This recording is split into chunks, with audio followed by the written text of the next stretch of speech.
Goshen நாட்டு எல்லைக்குள்ள இருந்தார் இஸ்ரவேல் ஜனங்களுக்கு. இந்த எல்லைக்குள்ள இருக்க வரைக்கும் அவன் வாழ்க்கைக்கு, அவன் குடும்பத்திற்கு, அவனுக்கு, அவன் உயிருக்கு கர்த்தர் கேரண்டியாக இருந்தார். பட் அதை தாண்டி வந்துட்டா, அவருடைய வளையத்தை அவர் போட்ட அந்த சர்க்கிளை விட்டு வெளியே வந்துட்டா, தேவனுடைய பாதுகாப்பை மீறிக்கிட்டு நான் தான் போறேன்.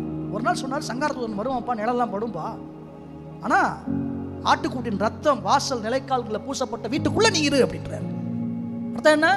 இயேசுவின் ரத்தத்தின் பாதுகாப்புக்குள்ள நீ இரு. இருந்தேனா உனக்கு நான் கேரண்டி. வெளியே வந்தனா கேரண்டி நான் கொடுக்க முடியாது. ஏன்? நீ பாதுகாப்பா இருக்கணும்னா நான் என் அன்புக்குள்ள வச்சு, என் ரத்தத்துக்குள்ள வச்சு, உங்க அப்பா அம்மாவை என் ரத்தத்துக்குள்ள வச்சு, உன் குடும்பத்தை உனக்கு நீ பறக்கிறதுக்கு மேல ரட்சித்து, நீ பார்க்க உங்க அப்பா அம்மா என் பிள்ளையா மாத்தி, உங்க அத்தனை பேருக்கும் என்னுடைய வளையத்தை நான் தான் போட்டேன். ஆனா என்னை தாண்டிக்கிட்டு நீ போனேன்னா நான் எப்படி கேரண்டி கொடுக்க முடியும்? நான் என்னுடைய வட்டத்துக்குள்ள இருந்தேன்னா மகா மேன்மையான சந்ததியின் மனுஷனாக, மனுஷியாக நான் நிறுத்துவேன்.